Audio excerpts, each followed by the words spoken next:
as we see 2023 come to a close, I do have some favorites from 2023.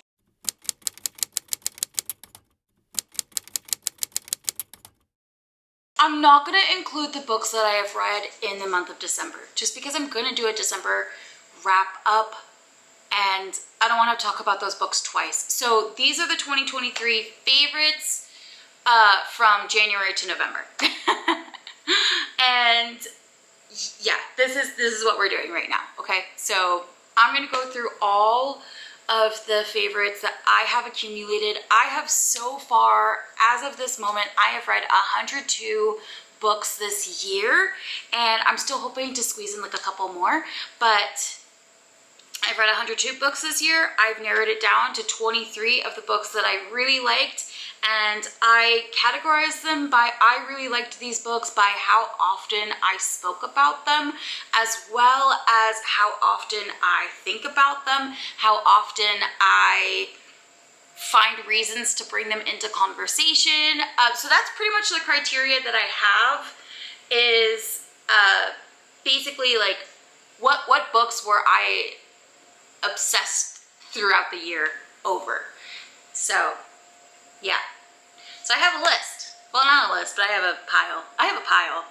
And I thought we could go through that. Don't forget to subscribe, okay? I always think to say this beforehand, but please do not forget to subscribe, and also please do not forget to leave some comments down below. I love having conversations with you guys, so I would love to know what your 23 best of 23 was. If you haven't read 23, I would love to know your like top 2, top 3, top 5, top 1. Like, it doesn't matter. I just want to know, like, what were your favorite books of the year? What were books that you just couldn't get out of your head, couldn't stop thinking about? Some of these books I talk about often, but I didn't remember that I actually did read those this year. I was like, oh, I thought I read that like years ago, but they're favorites, so they're near and dear to me. I think I want to start off with this book because I feel like I bring it up once a month in a very specific video, and that is A Borrowed Boyfriend. I talk about this every single time I open up my romance reveal box for you guys. This is such a funny book. It was so funny. I was cracking up. This book is about a girl, and her sister is very famous, and she also is famous, but for not good reasons. Her wedding tape went viral because she was stood up at the altar, and not even just like stood up. She got all the way down the aisle. Guy goes, "Can't do this," and then she turns around to run and she falls. And so she's humiliated. The whole world has seen it. Everybody points it out to her. People make fun of her, and it's just like she's just trying to move on.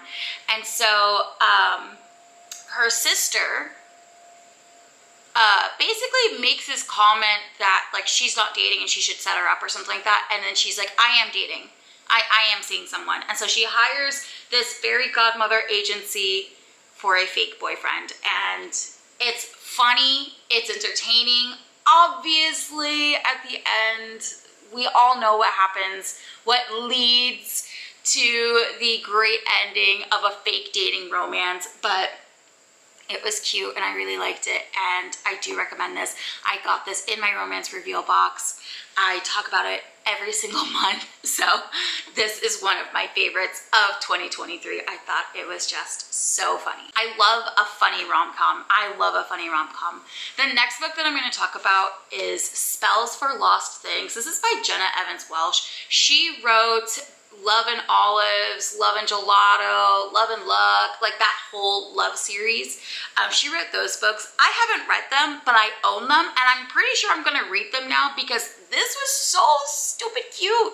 Like, it was so cute. It is a YA book, and I really liked it. Like, I really, really liked it. I thought it was so adorable. This is about these two teenagers. Mason, he's in the foster care system. He's trying to find his mom. It actually was pretty deep, where he's trying to find his mom, and he does, you know, have all of these realizations along the way, and he's just growing and growing and growing in that. And then Willow, her mom is a witch. And what's her sister? a princess. No, I'm kidding.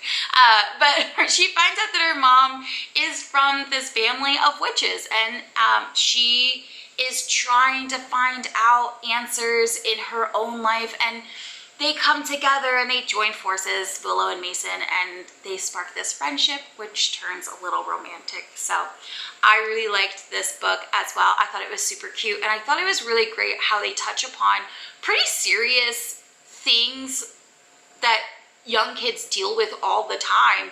And well, not all the time, I don't want to say all the time, but not everyone finds out their mom is a witch. But I do want to say that, you know, there is a good majority of children that deal with feeling alone, feeling abandoned, and it touches upon that a lot. And I just thought it was really great how everything worked out. So I thought this was a super cute. It was just so cute, and I really do recommend this for anyone in particular, but definitely if you have, you know, young teens in your household or whatever, this is such a great book to give them, and it's perfect for Halloween. It was perfect for Halloween. I love Ali Hazelwood. These books I read this year. This one I read earlier in the year, and then this one came out much later. But I love Ali Hazelwood. I love her writing. I am a sucker for all Ali Hazelwood writings. This one was Love on the Brain, and this one I think I read right after Love Hypothesis. I think this came out right after Love Hypothesis, and so I immediately picked it up. I thought it was so great for like Valentine's Day type of thing. So this is about Bee and Levi. Bee has this like Twitter account where it's like, what would Marie Kondo do? I think it's like, what would Marie do, or what would Marie Kondo do, something like that. Anyways, but she gets her dream job, and she has to work with Levi, who she has known from in the past. They went to school together. It's academic rivals to lovers, I would say, but not really at the same time, because Levi's kind of a simp, like the whole time. Like he's just kind of a simp, but I really liked it. I thought it was super cute. Ali Hazelwood books are pretty straightforward. You kind of know what you're going into, and this was cute and adorable. This one I loved maybe a little bit more. I definitely cried at this one. Like, this one made me shed some tears. So this was about Elsie, that's right. So Elsie and Jack is wonderful. Elsie basically is whoever is in the room. Like her personality just shifts completely, and she becomes whatever people need her to be. And Jack sees right through that. So this was cute. Oh, also Elsie is fake dating Jack's brother. And he doesn't like her because he thinks that she's like leading him on or something like that. So these two books, absolutely adorable, absolutely loved them. I just really like Ali Hazelwood books, so I feel like anytime she puts out a book, I'm like, yes. I also read When in Rome this year. This one's by Sarah Adams, and this was so cute. This was a pop star romance. She goes to the little town of Rome, Kentucky, and she meets a baker. And by meet, I mean her car breaks down in front of his yard, and he is forced to house her. So this is adorable, and I really liked it. It was one of my favorites of the year. I think I talk about this quite often. I definitely tell my friends to read it. Anyone that I've met that hasn't read this book yet, I'm always like, oh, you need to read this book. Like, this one is actually important to read. It's very important. So I really liked this book though. So if you like that cheesy rom-com, feel good. I read this in one day. I read it in a 24-hour reading marathon vlog thing, and it didn't take me that long. And then I read its companion novel immediately afterwards. That one's Practice Makes Perfect. Also really cute. So I do recommend this. I read The Summer Girl. I actually got an ARC for The Summer Girl off NetGalley, and if you don't know what that means, it's just an advanced reader's copy. And so I read The Summer Girl. I absolutely loved it, and then I immediately bought the physical copy as soon as it came out. So this book is kind of fake dating. It's more like friends with benefits. Basically, Cassie is from this like wealthy family. She goes to Avalon Bay. This is part of the Avalon Bay series. If you don't know the Avalon Bay series, that's okay. You don't need to read the other two books to read this one. They're all singular, yeah, their characters kind of mix and mingle, but honestly, like, you don't really know what's going on, so it doesn't really matter. But yeah, so Cassie comes into Avalon Bay, and Tate is also there, and it's just like instant friends. They're just like instant friends. Tate is kind of a playboy. Like, he's a little bit on the playboy side. And Cassie is a very good girl. Like, she's a virgin. She's never done anything. And so she kind of just wants to, like, get it done and over with so that she can go on dates and not be so awkward and not be so weird. And so her friend's like, just go have a fling. Like, just go have a summer fling. And so she and Tate start this like friendship, and he's like, I can't do that to you. Like, I can't. And she's like, oh my gosh, like, it doesn't matter. And then yeah, so they become friends with benefits. And then Tate wants more and she wants more. But they won't tell each other. So it's fun. It's a fun read. It's cute. It's adorable. It's very typical Elle Kennedy. If you're not familiar with Elle Kennedy writings, it's a very simple book. It's very simple.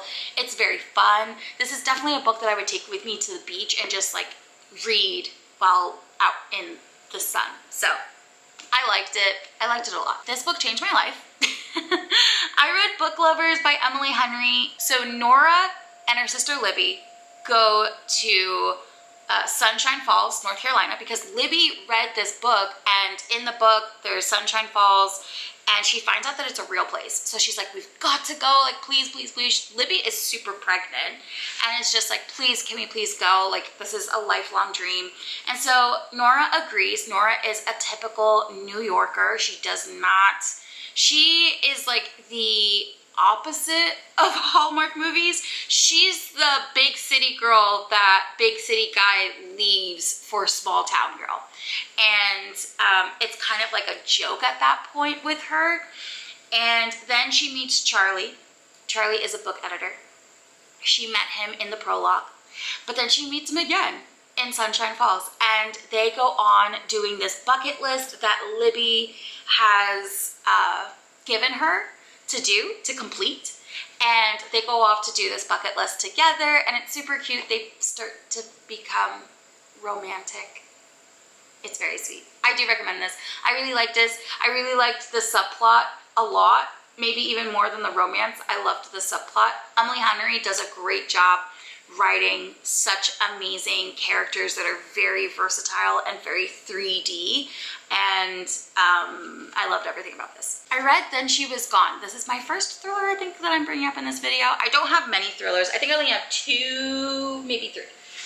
Maybe like 2 or 3 thrillers. But this is Then She Was Gone. I read this book, and at the end of this book, I really had to sit there and think about it because it's a little messed up. I do not recommend this on the regular, but I do think about it on the regular. This is about a woman whose daughter went missing, and she could not let it go. Everybody else is starting to move on. She can't move on. She can't let it go. And then she meets this guy, and his daughter looks very familiar and almost identical to her daughter. And suddenly things get weird. Like, things get weird. It was kind of intense. And you do find out who kidnapped her daughter pretty early on, but I still wanted to figure out, like, what the heck happened? Like, what the heck happened? I loved it. It was good. I really liked it. I do recommend it. If you are interested in thriller books, this was a great one. I just would be very careful because at the end of it, I'm still processing everything that happened. Like, I'm still processing. It's very messed up. Like, it's very, very, very messed up. I'm actually so surprised how, like, casual this book was just released and let out, because it's very, very messed up. On the lighter side, I read The Mysterious Society of Lady Scoundrels. This is so funny. It was so funny. There's 3 books in this series. I don't remember all 3 books, but I did read books 1 and 3 by mistake, and I still haven't read book 2, but I do want to read book 2. I want to get to it eventually. I keep saying that, but I do want to get to it. But this is The Mysterious Society of Lady Scoundrels. This book was so funny. I was laughing so hard. Basically, Cecilia wants to be a Wisteria Society lady, scoundrel, as her aunt is. And she's very excited because an assassin is like assigned to her to take her out, and she's so happy, but then she finds out that the assassin's only trying to get to her so that it can affect her aunt, and she's like so disappointed by that. Like, she's like, come on guys, like, I am a great thief. Like, what's going on here? There's flying houses. I mean, it's so funny. And so I really liked this book. I don't want to give away too much. I think you should all read this because it's just that entertaining. I read The King of Wrath. This book is by Anna Huang. She wrote the Twisted series. This book, I do believe there's 3 out right now. There's King of Wrath, King of Greed, and King of Pride. Not in that order. King of Wrath, King of Pride, King of Greed, and King of Sloth is coming out later in 2024. So this book was amazing though. This kicked it off. This was book 1. This one honestly was like my favorite so far. I haven't read King of Greed. I think that one probably would end up being my favorite, but right now King of Wrath is my favorite. I love Dante Russo. My goodness, do I love him. Like, this is about Dante Russo. He kind of has an anger problem, a little bit of an anger problem. And he has a marriage of convenience with our main character, Vivian, and she's not happy, he's not happy, no one's happy until they are. So it's great though. We love marriage of convenience. We love everything about this book. It was just so cute and I really liked it. So I do recommend this. I do recommend this. I will say though, it is very spicy. So please, like, if you can't handle the spice, don't read this. Lauren Asher is amazing. I don't know what it is, but all of her books are great. This is part of the Dreamland series. This is book 1. This is called The Fine Print. This is with Rowan and Zara. And honestly, I think they were my favorite couple. Like, I know everybody always loves Cal's book, but I think I like book 1 better. Like, I think this one's my favorite. I loved Rowan and Zara, and I think I just like Rowan and Zara because Zara is like the epitome of the sunshine character. Like, nothing gets her down. And Rowan is the epitome of please don't talk to me in the morning. I am so grumpy. I really liked this book though, and I don't know, I really liked everything about it. Rowan and his brothers, Declan and Cal, their grandfather passed away, and he leaves a will behind, and he goes, look, you're all gonna get a share in the company, but you're gonna lose the share if you don't do what I tell you to do. You have 1 year to complete each task. So Rowan has to go and be, like, he has to make the Dreamland park better, I guess, or something. Like, he has to, like, do something that impresses a group of people. And in doing so, he realizes that he actually loves this job. And this is what he's always wanted to do. And he really likes it. And so it's good. It's cute. I like it. That's a terrible explanation, but that's not the important part. The important part is the romance, okay? It's the romance. I read Crossed. I put this in here. It is a favorite. I put it in here. Let me explain. This is a Hunchback of Notre Dame retelling. This is a dark romance. This is so dark. Please do not read this if you are not used to dark romances. If you are not familiar with the main male character being atrocious and insane, please don't read this. Please don't read this. But if you do like somebody with a little, just a little couple screws loose in his head, this is a great book. I love the story. I love the storyline. I love the Hunchback of Notre Dame in general, so I love the retelling of it. And this was very entertaining. It is, I think, in my opinion, it's one of the better dark romances that I have read because it is heavy plot. Most dark romances that I read are just shock value and they're not great. Like, I don't really rate them very high. This one I actually really liked. Like, I think about this quite a bit. I think about it a lot. I think I bring it up in conversation quite a bit without trying to bring it up in conversation. I did read her other book, Hooked. I think that was the first one that she came out with that was a dark romance. And I also really liked that one. Again, very heavy in the plot. So I enjoyed that. I really liked that. I have one more of hers. I have Twisted. So I have Twisted. That's the last one that I have of hers. I wouldn't mind picking up the rest of hers though, because they're actually pretty good. So I do like them. I do recommend them. I read In a Jam. I think I read this in February. I think I read this for like a book club, but she was a thick mama. And it was fun. It was a cute read. This girl, her grandmother passes away. She gives her the farm, but she says that she has to live at the farm for a year, or she has to get married. She has to be married in order to keep this farm, and she has a year to get married. But she just broke up with her fiance, so she's gotta find someone. Insert childhood best friend who's like, I'll do it, who cares? And then she's like, you're gonna do it for what reason? He's like, well, I actually want like these fields from your farm, but other than that, like, you can keep the farmhouse, I don't care. And so they get married. They do a little fake marriage of convenience, love a marriage of convenience. And oh yeah, by the way, the best friend was always in love with her ever since they were kids. So yeah, it was cute. I really liked it. There's some cringy scenes, things that he says and things that she says that I'm like, that wasn't necessary. But for the most part, I really did like this book, and the jam is great. I read Saint. This finished off the Fable. I guess it's a Fable duology, and then Saint is kind of like the prequel to that. I loved Fable. I loved that whole, everything, all of it. And then I read Saint. I really liked Saint. I liked the prequel. I like Saint as a character, and I like Isolde as a character. And so the way they left this off though, I'm wondering if she's gonna continue in this series. I'm hoping she does, but I've noticed that Adrienne Young has published, I think she's published 2 or 3 books since this one, and it's not in the Fable universe. So I'm concerned. Adrienne Young, if you're watching, on the off chance, just, you know, in case, because I'm delusional, could you please finish this one? Please, just please. Because this was so good. The Fable universe is about pirates, okay? It's about pirates, and it's so cool. And Isolde and Fable is, by the way, the girl, that's her name. Like, so good. I actually have named my chickens Fable and Saint.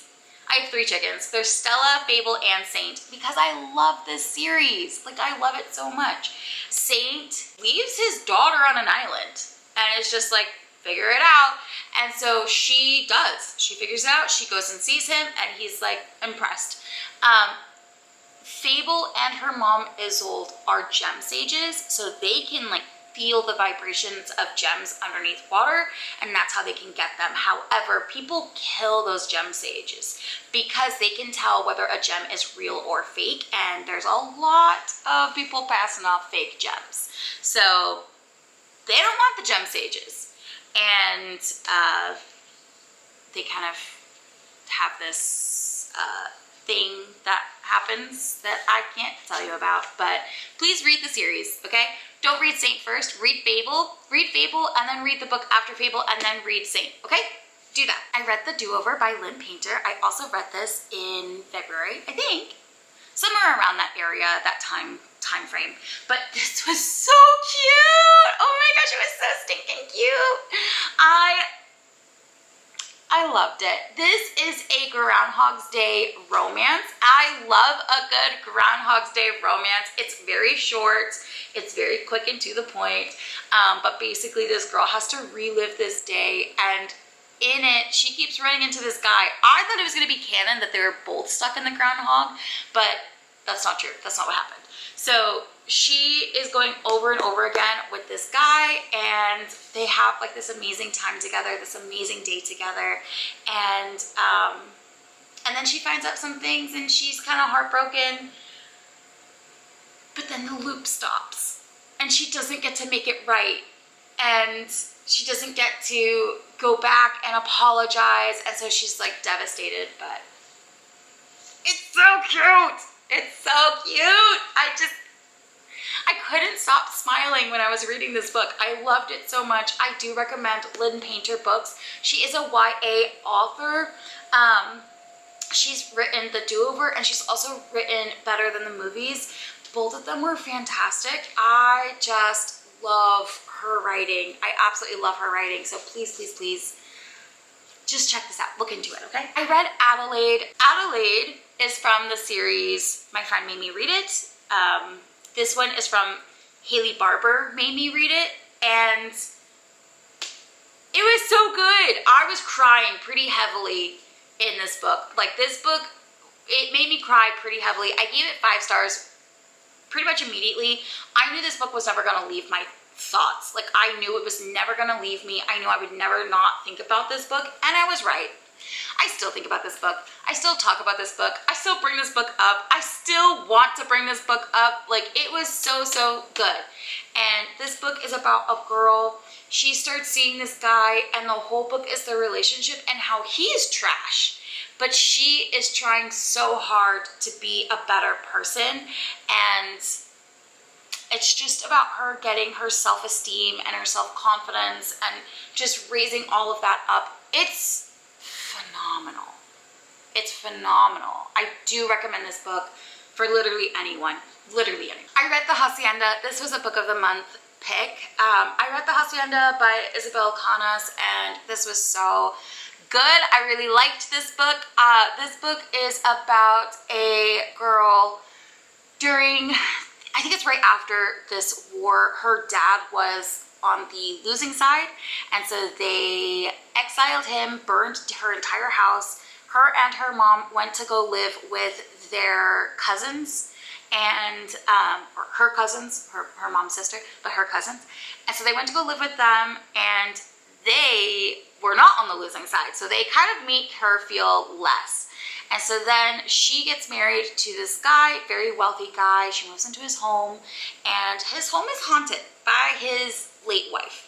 I really like this book. I think what this author does wonderfully is she makes the inanimate objects characters in and of itself, and it was just so good. I really liked everything about this. There's a priest that comes in, tries to bless everything, but it's just not working. A lot of weird stuff is happening. Like, a lot of weird stuff is happening. If you liked Mexican Gothic, I think you would like this even more, because I feel like it did what Mexican Gothic couldn't do, and that is give you a very satisfying experience through the entire book. Like, there was never a part where I was upset with how confused I was. I was thrilled.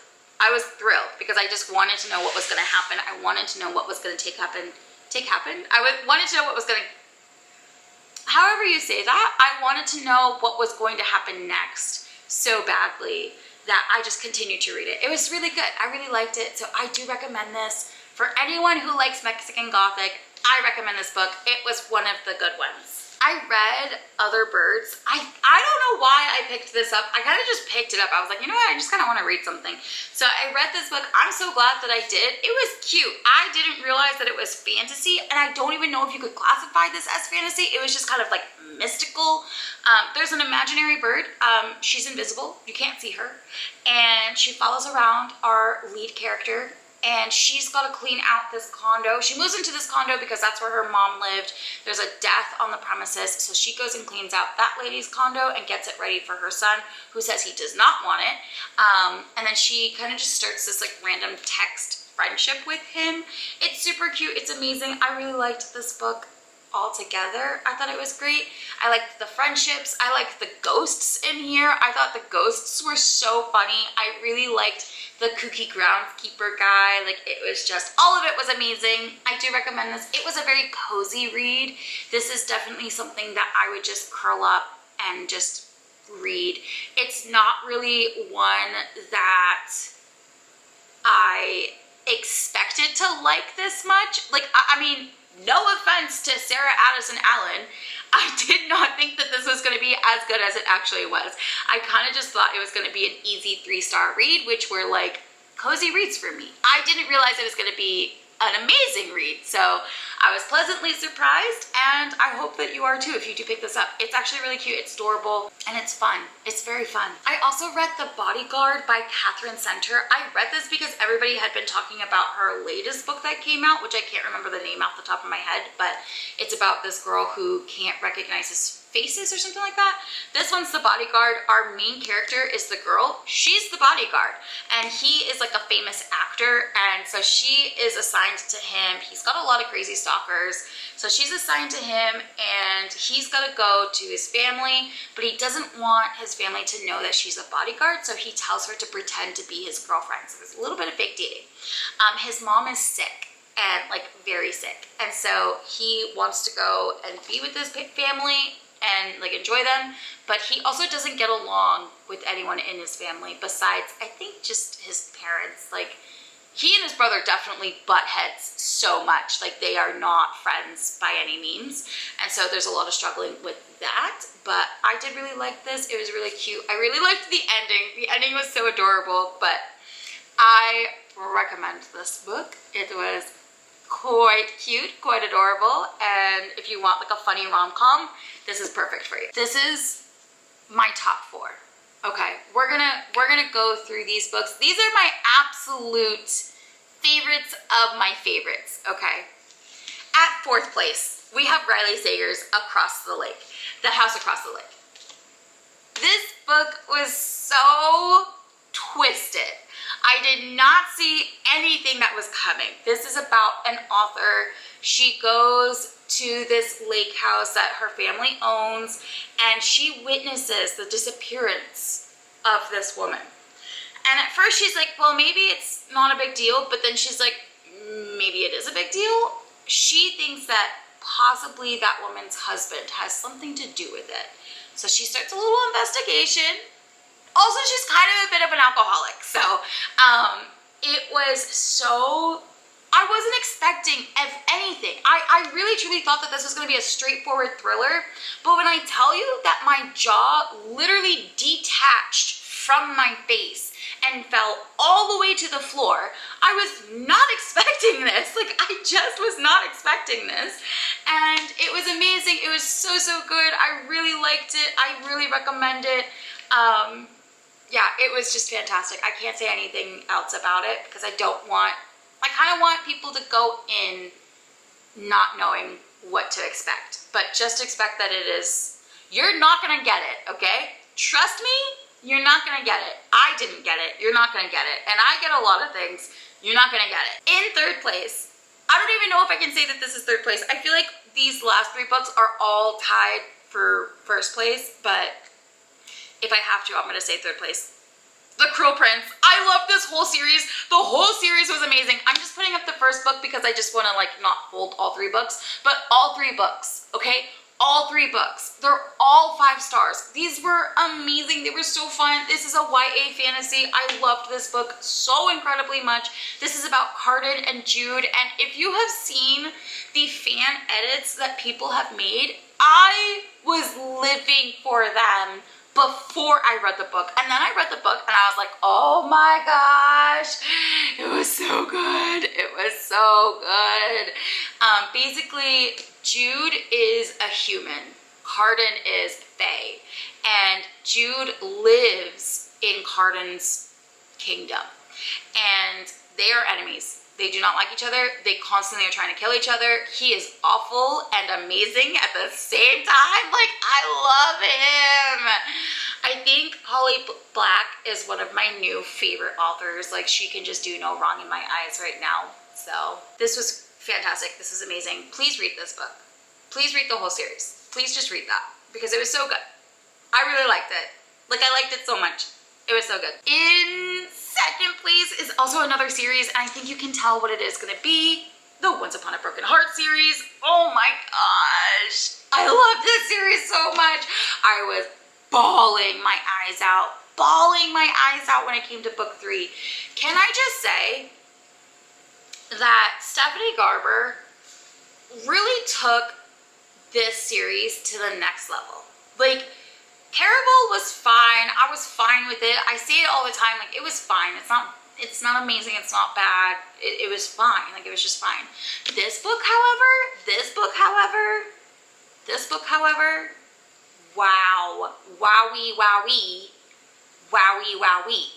This book was amazing. I loved everything about this book. I never want to not have this book in my life. Like, it was just so good. So yeah, this was fantastic.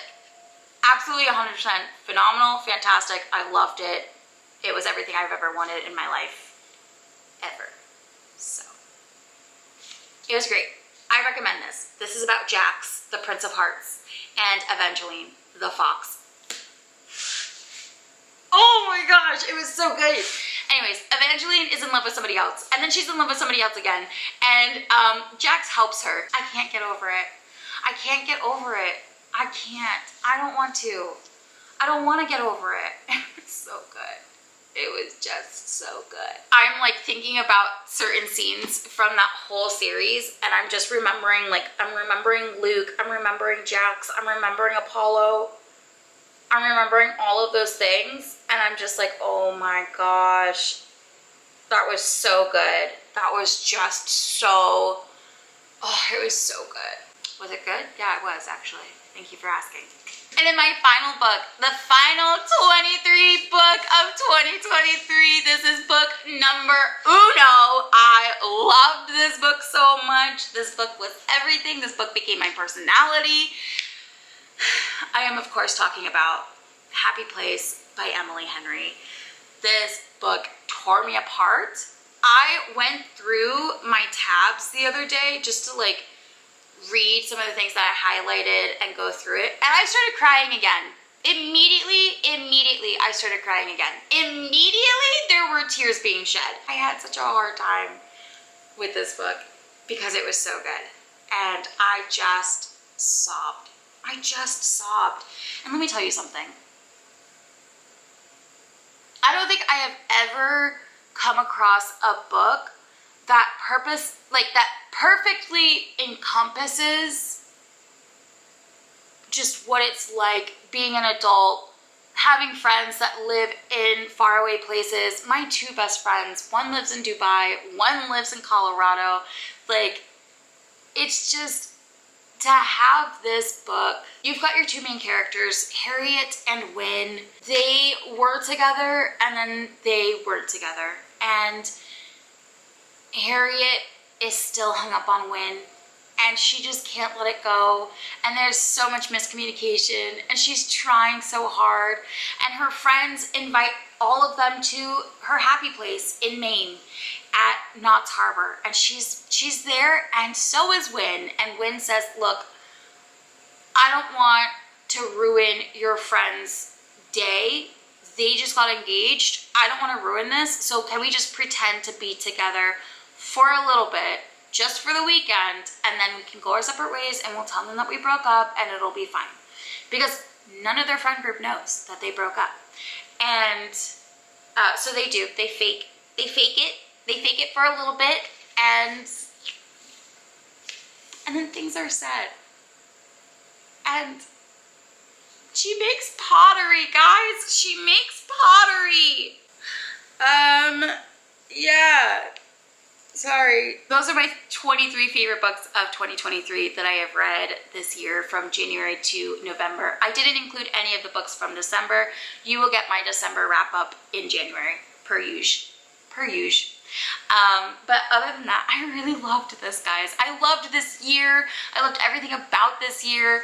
There will be another video where I go through like my goals for 2024, but as of this year,